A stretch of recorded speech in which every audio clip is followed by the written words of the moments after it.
Sunday mornings in Houston always meant one thing: thousands of cars flowing in a steady stream to the Temple of Revival, a huge modern complex with a main hall seating 5,000, where Pastor Virgil Riley delivered his famous sermons.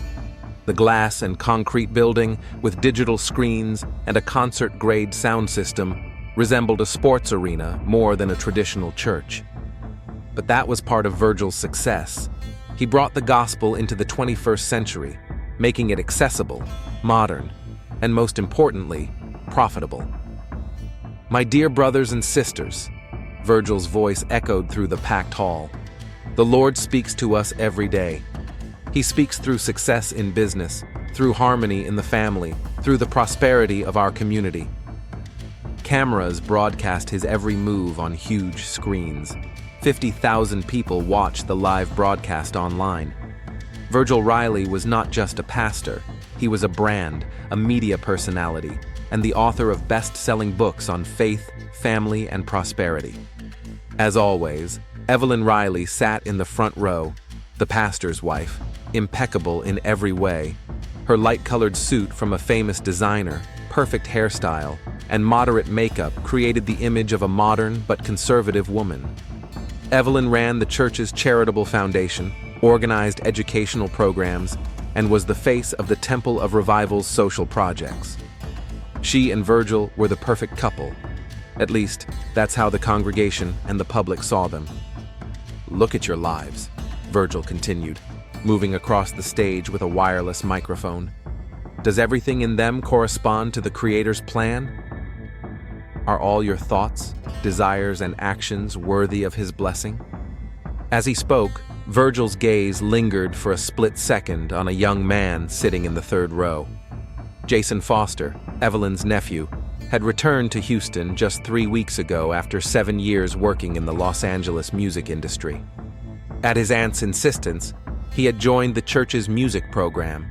His experience as a producer was invaluable to the development of the Temple of Revival's online presence. Jason caught the pastor's eye and nodded slightly. No one noticed this silent exchange except Sarah Lang, the church's executive director, who stood to the side and watched the service with the professional attentiveness of someone responsible for the functioning of a huge mechanism. After the service, the church atrium turned into a lively reception where Virgil and Evelyn greeted special guests, major donors, local politicians, and celebrities showing their support for the Temple of Rebirth. "Pastor Riley, your sermon today on family values particularly touched me," smiled the congressman's wife, shaking Virgil's hand. "Thank you, Mrs. Parker. Family is the foundation of everything." "Evelyn and I know this firsthand," he said, putting his arm around his wife's shoulders, demonstrating perfect unity. Evelyn smiled her polished smile, but an observant person might have noticed that it didn't reach her eyes. Virgil is a true example for all the men in our community. At the other end of the atrium, Jason was talking to the young musicians from the church band. His ripped jeans and leather jacket contrasted with the conservative attire of most of those present. "I have a few ideas for updating the sound," he said, gesturing enthusiastically. "Contemporary Christian music can be much more appealing to young people without losing its message." Sarah Lang approached the group, her business suit and tablet in hand, enough to make the musicians instantly sit up straight. "Jason, the pastor would like to discuss your ideas. He'll be waiting in his office in 15 minutes. Jason nodded, but something in Sarah's tone made him tense. "Sure, I'll be there." At the same time, in another part of Houston, Detective Michael Colton sat at his desk in the homicide department, reviewing files of unsolved cases. Sunday was a normal workday for him. Crime didn't take weekends off. A photo of Virgil Riley flashed across his computer screen in a news feed promoting another charity initiative. "That televangelist again," Colton muttered, taking a sip of his cold coffee. He wasn't a religious man and was suspicious of public displays of faith, especially when they were accompanied by the collection of large sums of money. In his 25 years with the Houston Police Department, he had seen enough fallen angels to doubt anyone's integrity. That evening, The Riley family gathered for dinner at their luxurious mansion in an upscale Houston neighborhood. At Evelyn's insistence, Jason joined them. "Your idea for updating the music program sounds promising," Virgil said, cutting into his steak. "I spoke with the board of directors. They've allocated a budget for new equipment and software." "That's great news," Jason replied, trying not to make eye contact with the pastor any longer than necessary. "I've already started working on some arrangements." Evelyn watched their conversation with an unreadable expression on her face. "Jason, we're so glad you decided to stay in Houston. After your mother passed away, I was worried I would lose touch with the only family I had left." "Thank you, Anev. Los Angeles has become too hectic for me. I think returning to my roots and my faith is what I need right now." Virgil raised his glass. "To new beginnings and to family, the most precious thing we have." They drank, but the atmosphere at the table remained strangely tense. Evelyn caught several moments when her husband and nephew's eyes met, and something in those looks caused her a vague uneasiness that she tried to suppress. After dinner, when Jason left, Evelyn went to see Virgil in his home office. "You seemed very enthusiastic about Jason's ideas," she remarked from the doorway. Virgil didn't take his eyes off the computer screen. "He's talented, and he brings a fresh perspective that we need to attract young people." "Yes, of course," Evelyn paused. "He's changed so much over the years. He's not the carefree teenager I remember." "People change, dear. It's part of life. Some do," her voice softened, "and some are just better at hiding their true selves." Virgil finally looked at his wife. "What do you mean?" "Nothing specific. Just thinking about today's sermon, about how important it is to be honest with God and yourself." She turned and walked away, leaving Virgil watching her with an expression that rarely appeared on his face outside the walls of their home, a mixture of guilt, fear, and irritation. That same night, after Evelyn fell asleep, Virgil quietly left the bedroom and went down to his study. He took out his phone and typed a message. "We need to talk. Tomorrow, 10 a.m., my office. Tell Sarah it's about the music program." A few seconds later, the reply came, "Okay. Is everything okay?" Virgil stared at the screen for a long time before typing, "Not sure." Evelyn suspects something. He deleted the message without sending it, and instead wrote, "Everything's fine. See you tomorrow." In his apartment, Jason sat on the edge of his bed, looking at a photo on his phone, a selfie taken a few months ago in Los Angeles, where he stood next to a man about his age. They looked happy. He deleted the photo and lay down, staring at the ceiling, feeling the weight of lies and secrets pressing down on his chest. Meanwhile, Sarah Lang was working late in her office in the administrative wing of the church. She was reviewing financial reports and noticed several strange transactions, large sums transferred to an account identified only by a number. Virgil usually explained all financial decisions, but these transactions were not properly documented. Sarah made a note to ask him about it tomorrow. In 15 years of working with Virgil, she had learned not to ask too many questions, but this seemed unusual even by the standards of the Temple of Rebirth, where money often moved along convoluted routes. Night fell on Houston. The city quieted down, but beneath the surface of apparent calm, conflicts and secrets were brewing that would soon change the lives of everyone involved forever.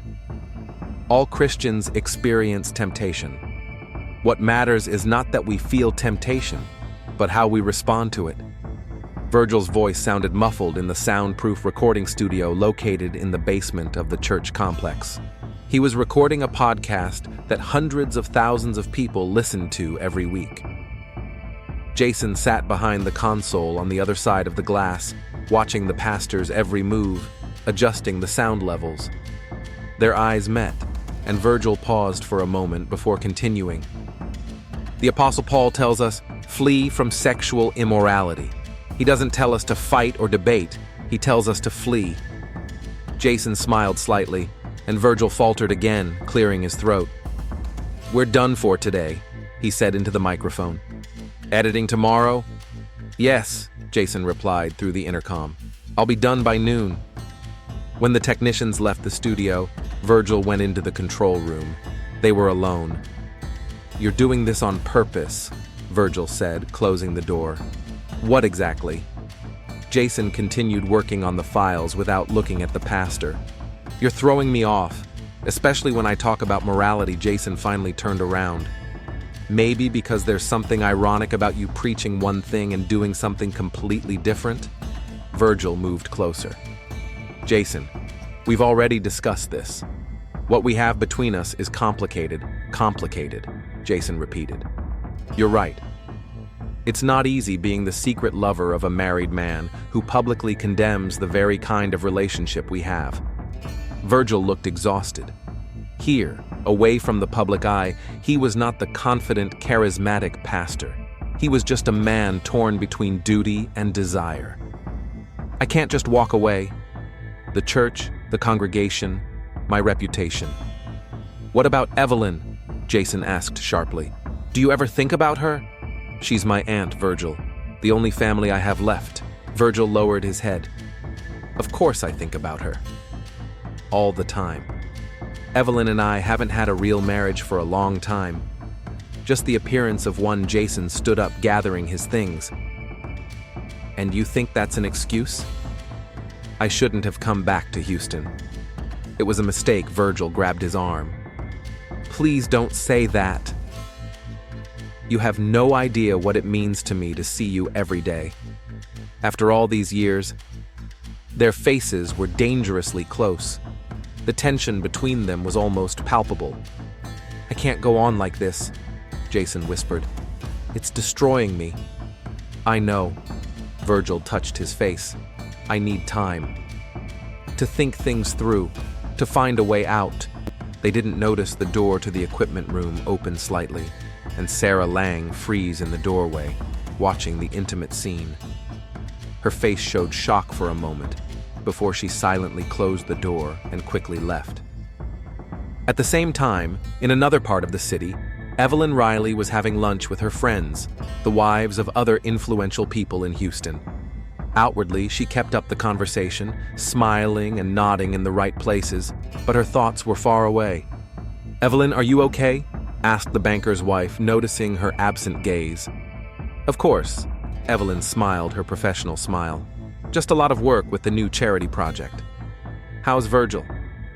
His Sunday sermon was just amazing. Virgil is always working on something new, Evelyn replied evasively. Right now, he's spending a lot of time with my nephew, updating the music program. Oh, I saw him at the service! Such a stylish young man. Is he married? Evelyn tensed slightly. No, he's not. Jason has always been a free spirit. How nice that Virgil is taking him under his wing. A true Christian mentor. Evelyn took a sip of wine to hide her expression. Over the past 3 weeks, she had noticed a change in her husband's behavior.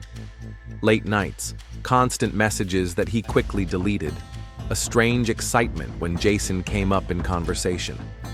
At first, she had chalked it up to professional enthusiasm, but last night, when she accidentally saw an open message on Virgil's phone, she sensed that there was more going on between them than just a working relationship.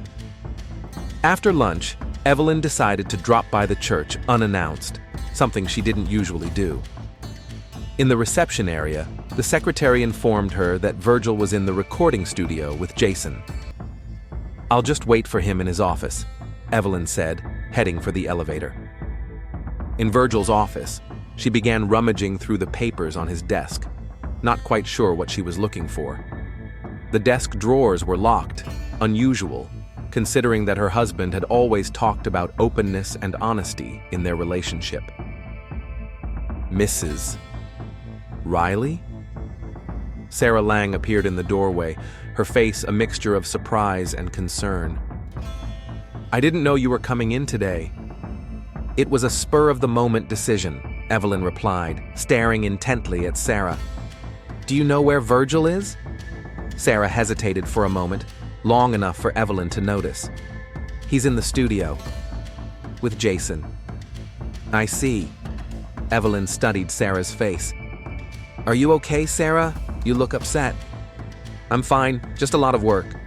Sarah pressed the folder to her chest. Can I help you with anything? No, I'll wait for my husband here. If you see him, tell him I want to talk to him. When Sarah left, Evelyn took the spare key to her husband's desk drawers out of her purse. She stared at it for a long time, struggling with herself. Finally, she made up her mind and opened the bottom drawer. Under a stack of documents lay a folder labeled Personal.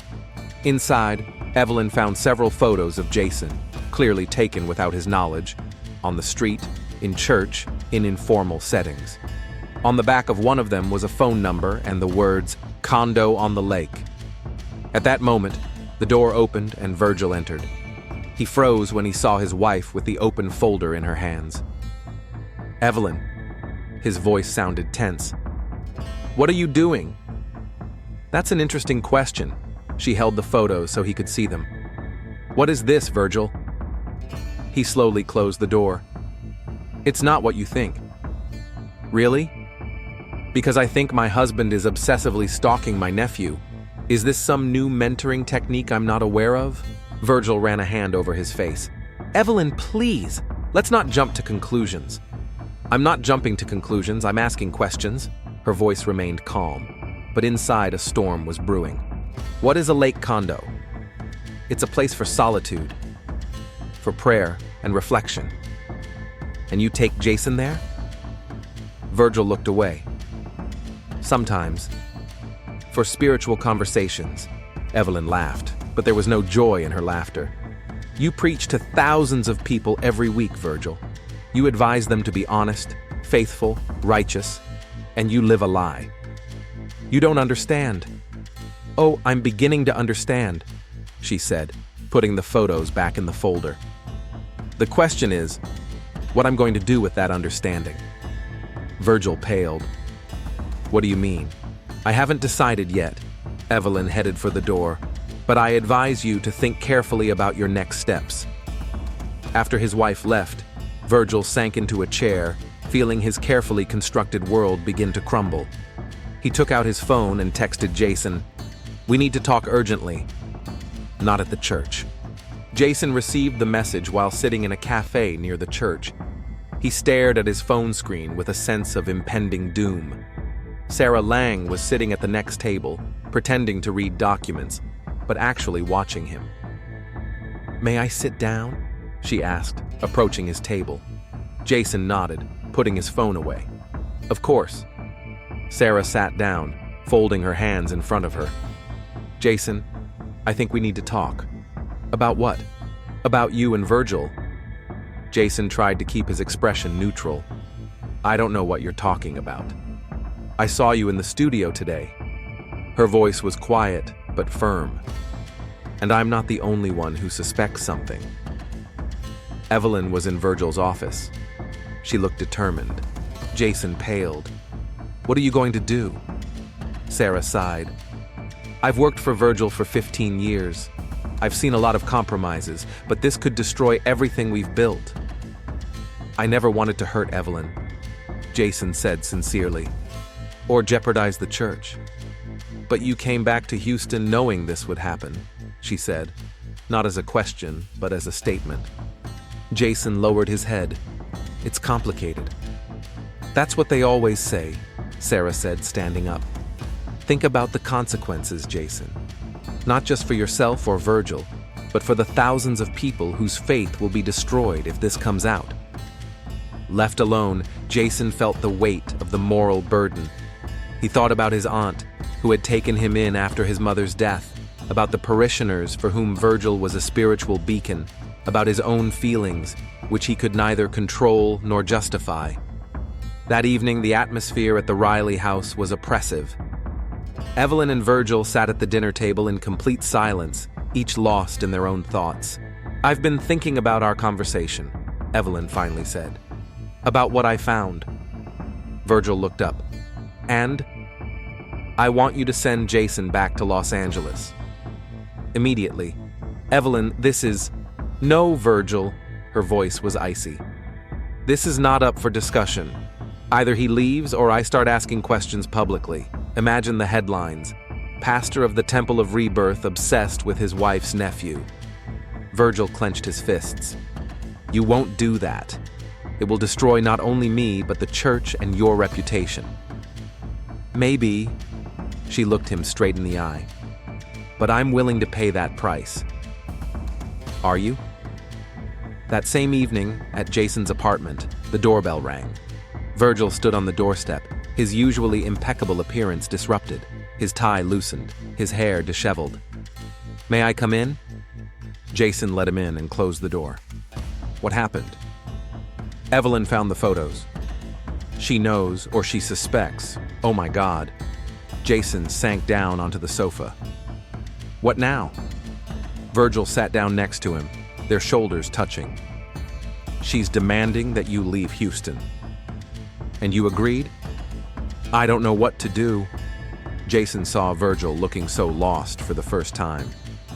If this becomes public, everything will fall apart. Maybe it's for the best, Jason said quietly, to live without lies. Virgil took his hand. You don't understand.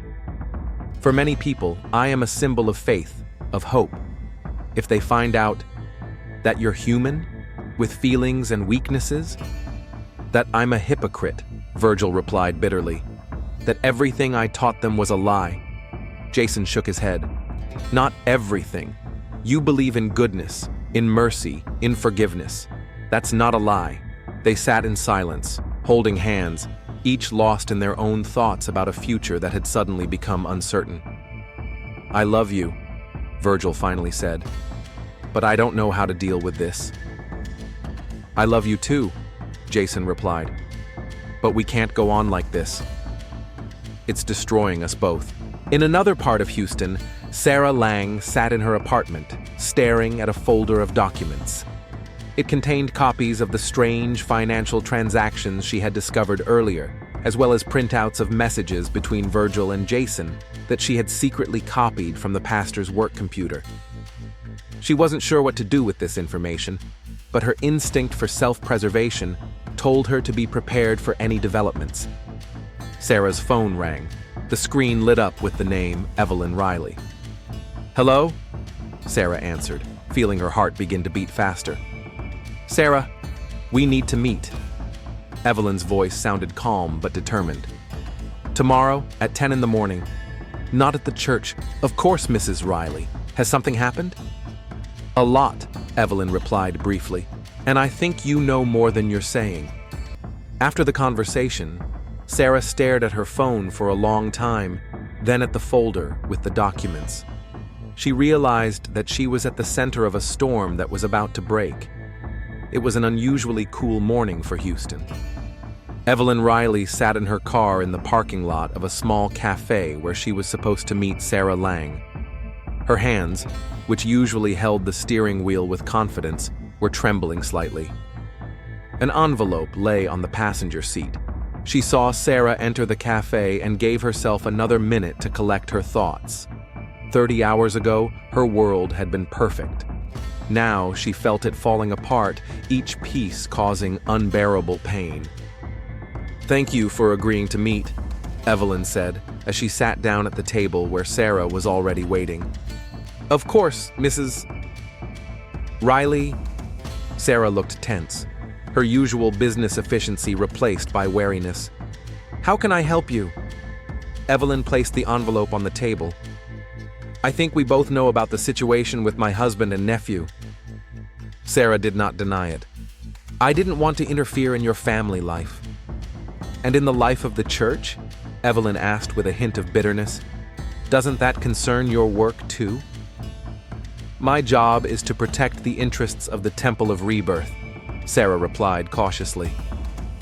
Sometimes that means turning a blind eye to certain things. Evelyn opened the envelope and took out several printouts. Yesterday, I hired a private investigator. He followed Virgil after our conversation. She laid out the photos. Virgil entering Jason's apartment, the two of them standing too close together by the window, Virgil leaving the building again late at night.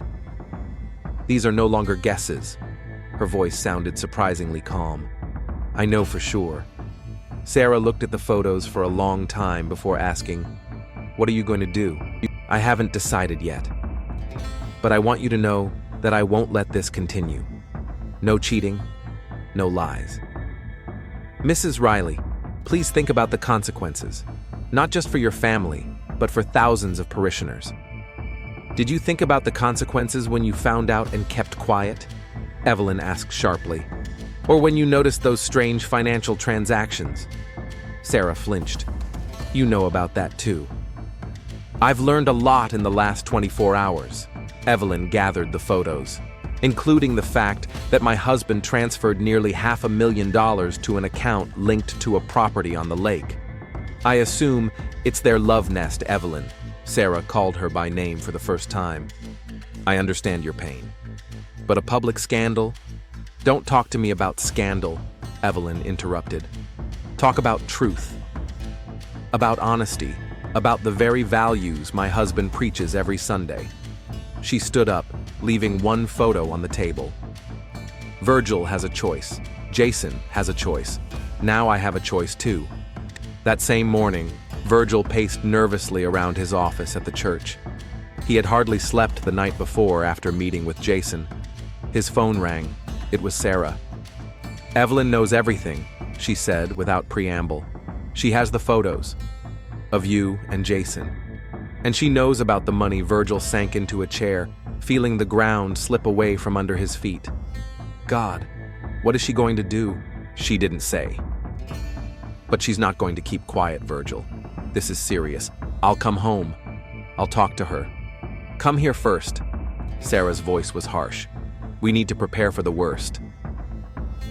In his apartment, Jason was packing his things, feverishly throwing clothes into a suitcase. His face was pale, his eyes red from sleeplessness and tears. His phone vibrated with incoming messages, but he didn't answer. The doorbell rang. Jason froze, then slowly walked over and looked through the peephole. Evelyn was standing on the doorstep. "Open up, Jason. I know you're home." He took a deep breath and opened the door. His aunt looked composed and determined, the same look she had when she scolded him as a teenager for his inappropriate behavior. "May I come in?" Jason silently stepped aside. "You're leaving," she remarked when she saw the suitcase. "Yes, I think it's best if I go." "Run away, you mean?" Evelyn said as she walked into the living room. "Just like 7 years ago when you first realized you were in love with my husband." Jason flinched. "You knew? Even then?" "I suspected, but I didn't want to believe it." She sat down on the sofa. "I raised you after my sister died. You were like a son to me. Evelyn, I never wanted to hurt you." His voice trembled. "It just happened." "Just happened," she repeated with a bitter smile. "Nothing just happens, Jason. We make choices, every day, every minute, and you made yours." Jason sank into a chair across from her. "What are you going to do?" "I haven't decided yet." She stared at him intently. "But I want you to know, this isn't just destroying my marriage. It's destroying the faith of thousands of people who believe in what Virgil preaches." "And you?" Jason asked quietly. "Do you believe in what he preaches?" Evelyn was silent for a long time. "I believed in him. In us. In the family we built." She stood up. "Now I don't know what to believe in." Before leaving, she paused at the door. "You have a choice, Jason. Disappear or stay and face the consequences."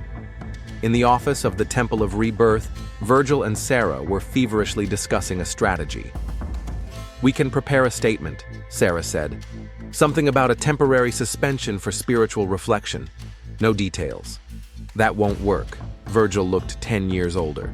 "If Evelyn decides to go public, no statement will help. Then we need to get ahead of her. Voluntarily resign, citing personal reasons, and lose everything I've built in 20 years? He looked at Sarah desperately.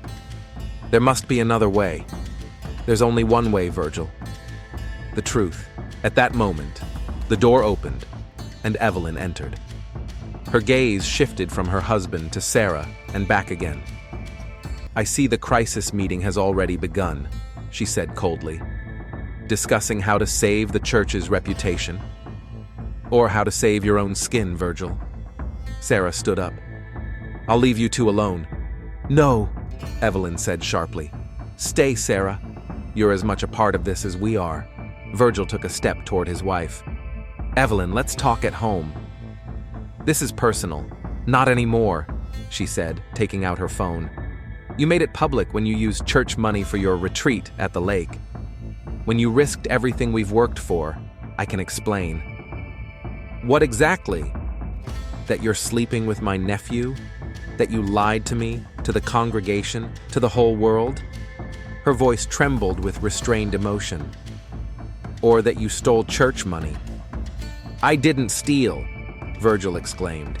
"It was my own money." "Really?" Evelyn showed Sarah her phone screen. "These are statements from the church account. Transactions to the company that owns that property.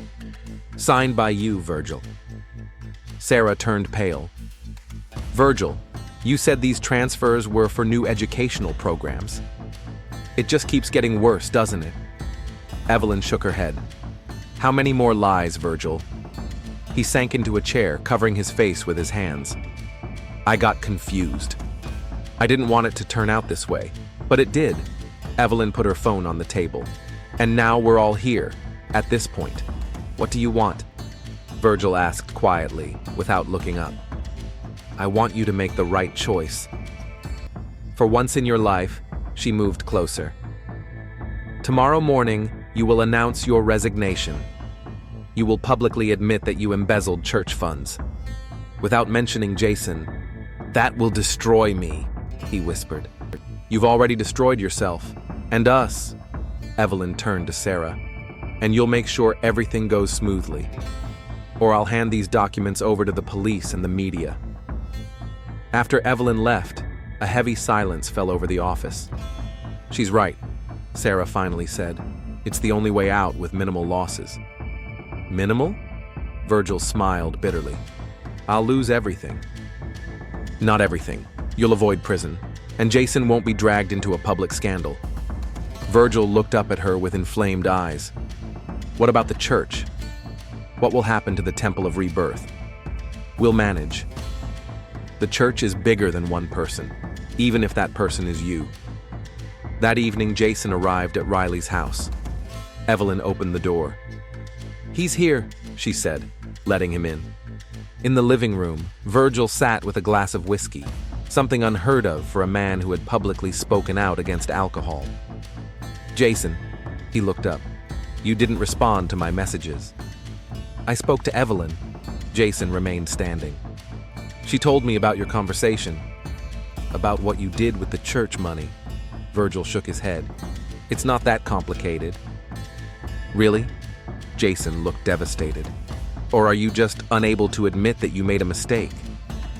That you used your position to get what you wanted?" "I loved you," Virgil said quietly. "I still do." "Enough to risk everything? Or not enough, to be honest?" Evelyn watched them, her arms crossed over her chest. "Tomorrow, Virgil will announce his resignation. He'll admit to financial misconduct. That should be enough to distract attention from his personal circumstances." "And then what?" Jason asked, shifting his gaze from Virgil to his aunt. "Then," Evelyn replied, "each of us will live with our decisions." Virgil finished his whiskey in one gulp. "I'll lose everything. My career, my reputation, my money. You," he looked at his wife, then at Jason. "Both of you. You chose this," Evelyn said. "Every time you lied, every time you cheated, every time you put your desires above your duty." Jason took a step toward the door. "I'm flying out tomorrow, back to Los Angeles." "Jason, wait." Virgil stood up. "We can start over. Together." "After all this..." "No, Virgil." Jason shook his head. "We can't. What we had was built on lies, on the pain we caused others. I don't want to live like that." After he left, Virgil slumped into a chair. "What did you say to him?" he asked his wife. "The truth," Evelyn replied. "What you didn't have the courage to say yourself." That night, after Evelyn fell asleep, Virgil sat in his study, looking at the family photos on the walls. The perfect family, the perfect lie. He opened the desk drawer and took out the gun he kept for protection. He looked at it for a long time, then put it back. Instead, he began to write. A long letter addressed to his parishioners, to Evelyn, to Jason, to himself. The confession of a man who had lost his way. In another part of town, Sarah sat in her apartment, looking through a folder of documents. She gathered everything she might need for tomorrow's press conference: a statement for the media, financial reports confirming Virgil's violations, but carefully edited to hide the true extent of the problem. Her phone rang. The name of a member of the board of directors appeared on the screen. "Mr. Harris, good evening," she answered. "Sarah, I've heard rumors that Pastor Riley is going to make some kind of important announcement tomorrow. Is that true?" Sarah hesitated.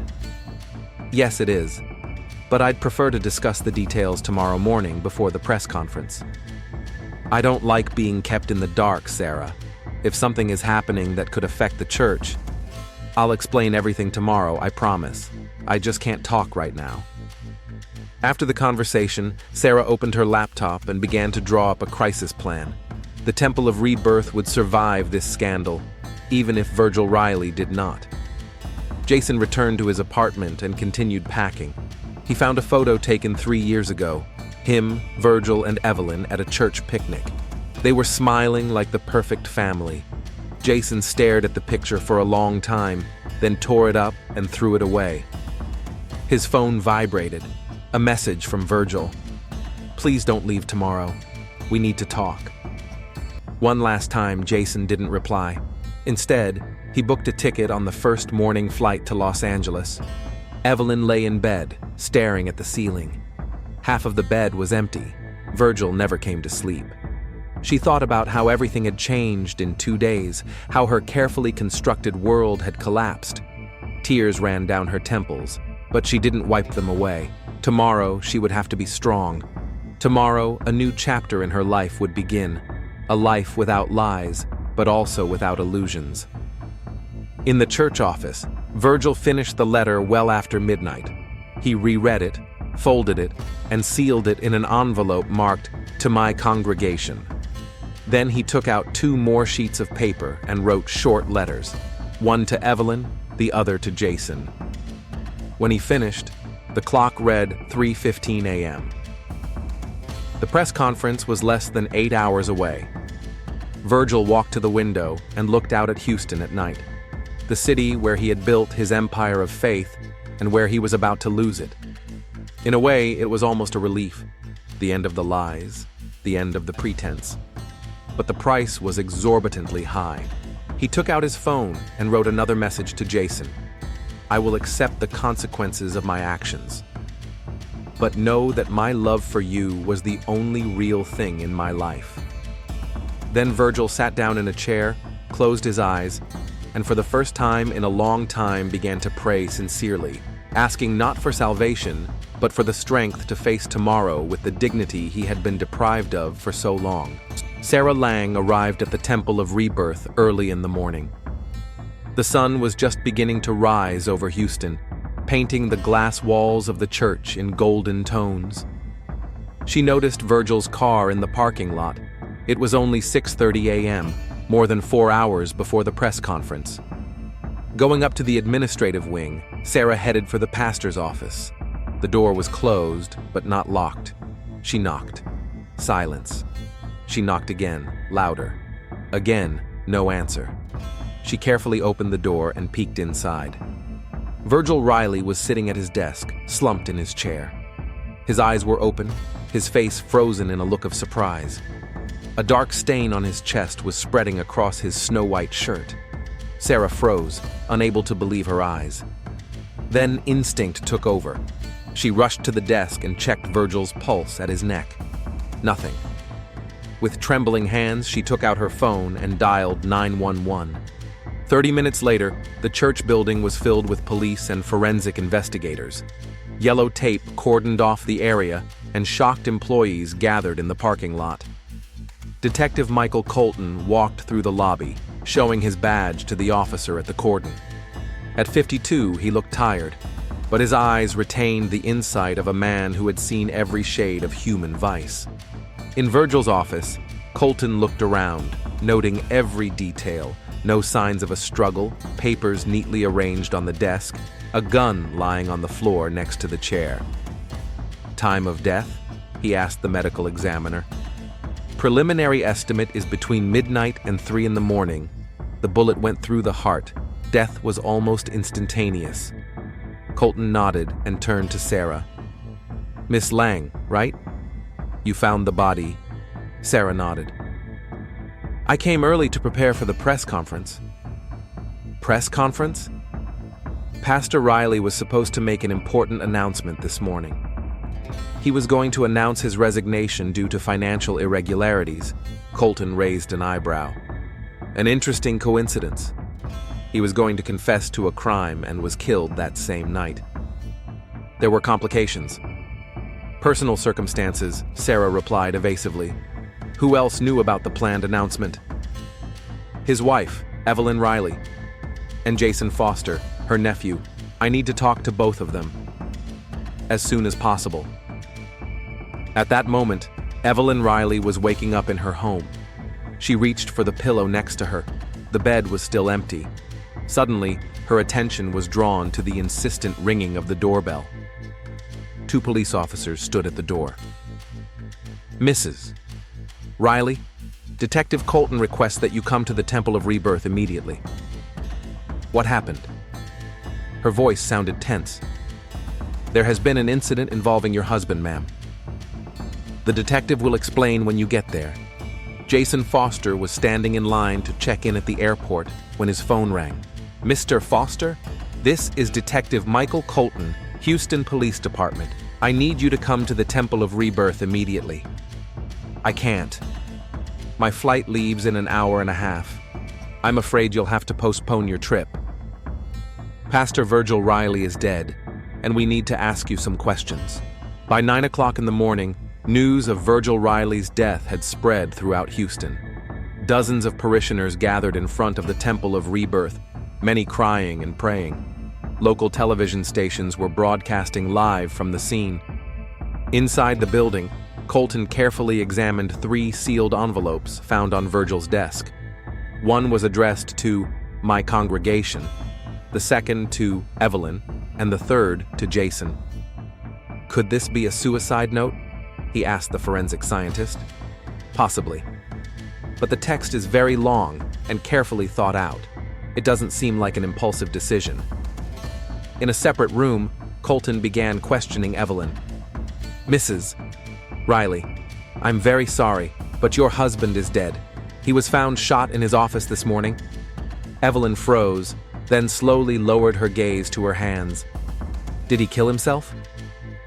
We are investigating all possibilities. What can you tell us about your husband's last days? Yesterday, I found out that Virgil was cheating on me, and that he was using church funds for personal gain. And how did you react to this news? I gave him an ultimatum. Either he publicly admit to the financial irregularities, or I would expose everything myself. Including the affair? No, just the financial part. Why so selective? Because the person he was having an affair with is my nephew, Jason. When was the last time you saw your husband? Last night, around 10. He was in his home office when I went to bed. In the morning, he was gone. Where were you between midnight and 3 in the morning? At home. Sleeping. After everything that happened, I took a sleeping pill. Can anyone confirm your whereabouts? No. I was alone in the house. In the other room, Jason sat with his head in his hands. When Colton entered, he looked up with eyes swollen from crying. I understand you had a special relationship with Pastor Riley, Colton began. Who told you? Does it matter? Jason sighed. No. Yes, we had a relationship. Evelyn found out about it yesterday. And how did she react? How do you think? She was devastated, angry, betrayed. I was going to leave today and go back to Los Angeles, for good. Was that your decision, or were you asked to? Both. Evelyn made it clear she wanted me gone. Where were you last night between midnight and 3 a.m.? At my apartment, packing. Can anyone confirm that? No. I was alone. Colton showed them the sealed envelope, but did not hand it over. Pastor Riley wrote you a letter before he died. We can't open it yet. It's evidence. But it's interesting to wonder what he might have wanted from you in his final hours. Last night, when you saw him for the last time, how did he look? He was broken. He said he was going to lose everything: the church, his reputation, Evelyn and me. I told him it was over between us, that I was leaving. Do you think he might have killed himself? I don't know. He was desperate, but Virgil always believed that suicide was a sin. Even in that state, I don't think he would have violated that principle. Meanwhile, the forensic experts continued to examine the study. One of them called Colton over. "Detective, take a look. There are no fingerprints on the gun. It was thoroughly wiped down. And there's no gunpowder residue on the pastor's hands, which should have been there if he shot himself at close range. So it wasn't suicide," Colton concluded. "Murder disguised as suicide." He returned to Sarah Lang. "Miss Lang, you mentioned financial irregularities. Can you elaborate? I discovered some strange transactions a few weeks ago. Large sums of money were being transferred to the account of a company that owns property on the lake. Virgil said it was for educational programs, but in reality, it was a refuge for his secret meetings with Jason Foster." Yes. Evelyn somehow found out about it. And about the affair, too. Who else knew about this situation? As far as I know, only me, Evelyn, and Jason. What about the church board members? No. Virgil was supposed to tell them this morning, before the press conference. Is there anything else I should know? Other secrets that could have been a motive? Sarah hesitated. There is something. A couple of years ago, there was a situation with a young parishioner. He accused Virgil of inappropriate behavior. We settled the matter privately, with a financial agreement and a non-disclosure agreement. The name of this parishioner? Alex Morrison, but he moved away from Houston after the incident. An agitated middle-aged man appeared in the police station lobby. "I need to speak to the detective handling the Reverend Riley case." Colton was called and escorted the man into the interrogation room. "How can I help you?" "My name is Robert Pierce. I'm a security guard at the Temple of Rebirth. Last night I saw something strange, but I wasn't there when the police arrived this morning." "What exactly did you see, Mr. Pierce?" "Around 1 o'clock in the morning, I noticed someone entering the church through the service entrance. I didn't see their face, just their silhouette. I didn't think anything of it because the pastor often arrived late, and some of the staff also have keys." "Could you identify this person?" "No, it was too dark. But it was someone familiar with the security system. They knew how to disable the alarm at that entrance." "Anything else?" "Yes. About an hour later, I saw the same person, or someone else, leaving. And they were carrying something, maybe a bag or a package." By noon, Colton had called his team together for a meeting. Photos of key figures were posted on the board: Virgil, Evelyn, Jason, and Sarah. "So, what do we have?" Pastor Riley was killed between midnight and 3 a.m. One shot to the heart. The gun belonged to him, but there are no fingerprints on it, and there is no gunpowder residue on the victim's hands. This is murder motive? We have a whole bunch. A wife who just found out her husband was having an affair with her own nephew. A nephew who was abandoned the day before he left. Financial fraud involving church money, and potentially another scandal related to past allegations. Evidence? Not much yet. Neither of the two main suspects has an alibi for the time of the murder. Both had access to the church. Evelyn has keys, and Jason knew the alarm code. What about the letters the pastor left behind? We're waiting for the judge's permission to open them. They may shed some light on what happened. By evening, Virgil Riley's body had been taken to the morgue, and his office sealed off. Colton received permission to open the letters and planned to do so the next day. Evelyn returned to the empty house, still not fully realizing that she was a widow. She slowly went up to the bedroom, opened her husband's closet, and stood there for a long time, looking at his perfectly ironed shirts and suits. Then she closed the door and sat down on the bed, taking a bottle of sleeping pills from the bedside table. Jason canceled his flight and returned to the apartment. He sat in the dark, looking through messages and photos on his phone, traces of his relationship with Virgil, which had now become painful memories. Sarah Lang held an emergency meeting with the church board, explaining the situation and trying to prevent panic. They agreed on temporary leadership and how to deal with the press and parishioners. At the police station, Colton studied photos from the crime scene, trying to piece together what had happened. Something was bothering him, some detail he had overlooked. He looked through the photos of the office again, and suddenly his gaze caught on a small object on the floor, almost invisible under the table.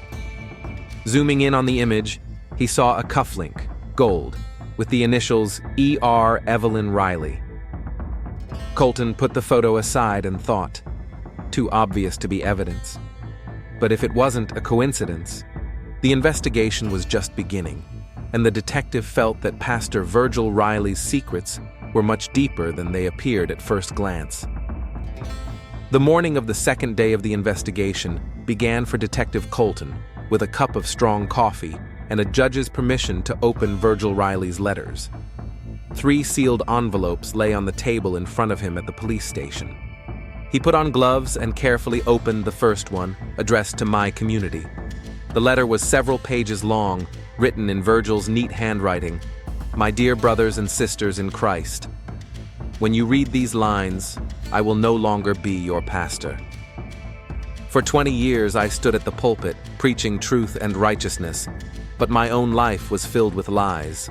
Virgil confessed to financial misconduct, to using church funds for personal gain, to his internal struggle between faith and desire. He did not mention Jason directly, but spoke of sin against his own family, and asked for forgiveness from those he had hurt. Colton opened the second envelope, addressed to Evelyn. Evelyn, I am not asking for your forgiveness because I do not deserve it. I betrayed you, our family, our vows. I lied to you for years, but whatever you think of me now, know that part of me truly loved you. Not as you deserve, but I loved you. I understand your anger and your desire to see me punished. I hope that my public confession and resignation will bring you some satisfaction. The third letter to Jason was shorter and more emotional. Jason, I have never regretted my feelings for you, only the pain they caused. You deserve better than a life in the shadow of my lies. Leave as you planned. Start over. You are young, and your life should not be defined by our mistakes. Forgive me for not being strong enough to choose the truth. Colton thoughtfully put the letters aside. They were nothing like a suicide note. On the contrary, Virgil wrote like a man preparing for a difficult but ongoing journey. The phone rang. It was the medical examiner.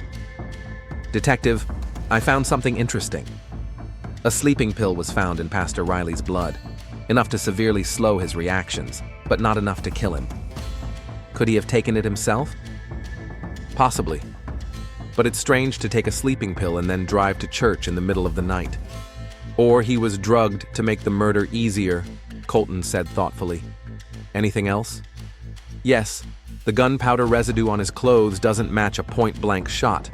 The killer was standing at least 3 feet away.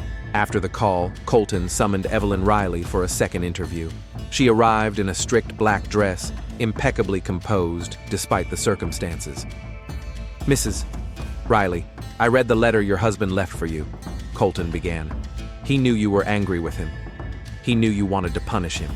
Many wives want to punish husbands who cheat on them, Evelyn replied calmly, especially with members of their own family. Do you take sleeping pills regularly? For the last few months, yes. It's hard to sleep when you feel that something is wrong in your marriage, but you can't figure out what it is. The same sleeping pill that was found in your husband's blood? Evelyn paled slightly. I don't know what sleeping pill was in his blood. Zofran, the same one you take. It's a common drug. But your husband didn't take it regularly, did he? I don't know.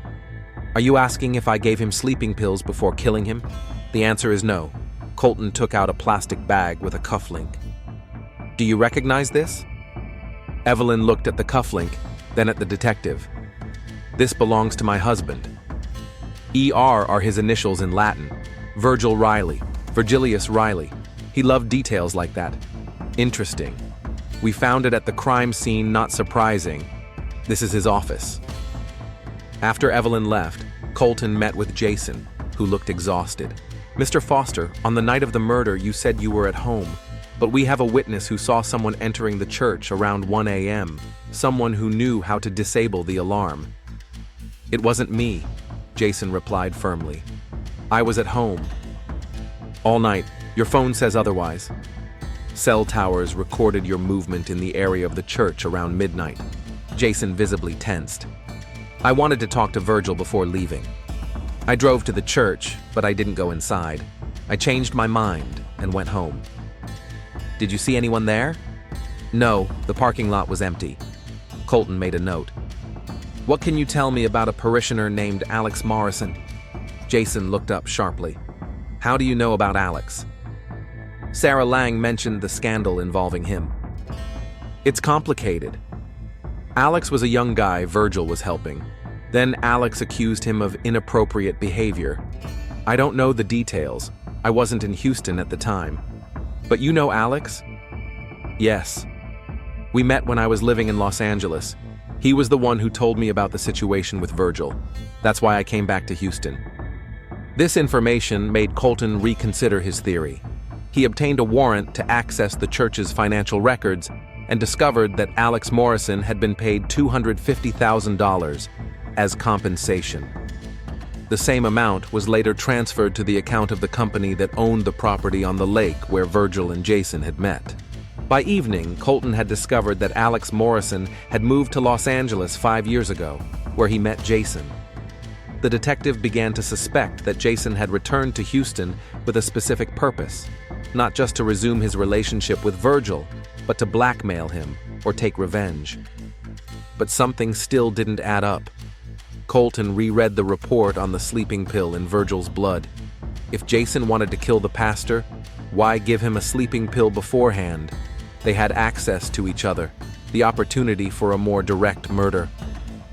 The sleeping pill pointed to someone who lived with Virgil, someone who could have added it to his food or drink. Colton returned to the photos of Riley's house that were taken after the body was discovered. There was a bottle of Zofran on Evelyn's bedside table. In the kitchen sink was a glass with the remains of whiskey, the same whiskey Virgil had been drinking the night before his death, according to Jason's testimony. The detective drove to the Riley house where Evelyn was packing for the funeral. Mrs. Riley, I'd like to talk to you again about the night of the murder. I've already told you everything. Not everything. Your husband drank whiskey that evening after Jason left. You washed the glass in the morning, but not thoroughly. We found traces of sleeping pills in it. Evelyn froze, staring out the window. I don't understand what you're talking about. I think you added the sleeping pill to his whiskey. You waited for it to take effect. Then, when he fell asleep, you took his gun, drove him to the church in his own car, and shot him there. That's absurd. The security guard saw someone entering the church around 1 o'clock in the morning. Someone with keys and knowledge of the codes. That person left an hour later carrying something like a bag, possibly clothes with traces of blood. Evelyn turned to Colton. There was no fear in her eyes, only fatigue. You came home, took a sleeping pill, a real one, not for show, and went to bed, creating an alibi for yourself. In the morning, you got rid of the blood-stained items. You thought of almost everything, except for the cufflink. The cufflink? Confusion flashed in her voice. But the most interesting thing, Mrs. Riley, is that the cufflink we found did not belong to your husband. His initials were not ER in Latin. His real name was Victor Reinhold. He changed it to Virgil Riley 20 years ago when he founded the church. Evelyn turned pale. The cufflink belonged to Eric Richardson, your first husband, didn't it? The one who died under mysterious circumstances before you met Virgil. The one whose death remains unsolved. A heavy silence hung in the room. You killed him, Evelyn. Just like you killed Virgil. You can't prove it. Her voice sounded surprisingly calm. I already have. DNA under Virgil's fingernails. He wasn't completely unconscious when you shot him. He tried to defend himself, and your cells were left under his fingernails. Evelyn slowly sank into a chair. You know what's ironic, Detective? I would have forgiven him for cheating, even with Jason. I knew about his tendencies before we got married. We had a kind of agreement. Public image, private desires. Then why? Money. He didn't just use church funds for his meetings. He was planning to run away with Jason. Take the millions we had worked so hard to accumulate over the years. She looked at Colton with a bitter smile. I found the tickets to the Caymans in his name and Jason's, and documents about transferring money to an offshore bank. He planned to leave me penniless after 20 years of marriage. And you decided to kill him. I decided he didn't deserve happiness. Colton handcuffed Evelyn and read her rights. As she was led out of the house, journalists, alerted by an anonymous source, had already gathered on the porch. That evening, Sarah Lang stood before the congregation of the Temple of Rebirth, trying to explain the incredible tragedy that had befallen their community. She spoke of falling, of forgiveness, of how the church was not a building or a single person, but all of them together. Jason sat in the back row, listening to her words. After the service, he approached Sarah. I'm still going to Los Angeles tomorrow. I understand, she nodded. Did they give you Virgil's letter? Yes.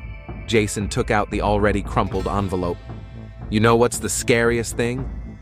I really loved him. Despite all the lies, despite everything that happened. Love and lies often go hand in hand. Sarah smiled sadly, especially when we're afraid to be ourselves. In the holding cell, Evelyn Riley sat motionless, staring at the wall. Her beautiful face was frozen in a mask of calm, but her eyes revealed the pain that had accumulated over years of pretense. Houston was shaken by the news of Evelyn Riley's arrest. And in the shadow of this scandal, ordinary people suffered quietly. Parishioners who had lost their faith, employees who had lost their jobs, and one young man whose love was at the center of a tragedy he never wanted to provoke.